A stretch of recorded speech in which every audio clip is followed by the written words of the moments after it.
On warm pita bread, I spread some of my favorite vegan Go Veggie cream cheese. Other brands like Tofutti and Kite Hill make good cream cheese too.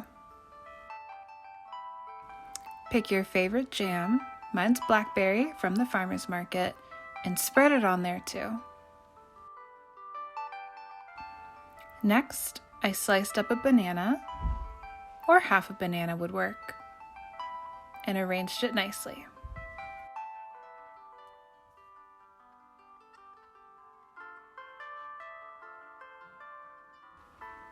To add some healthy fats, minerals, and fiber, I sprinkled almond slices on top, but you could use whole almonds or any other kind of nut that you have in the pantry.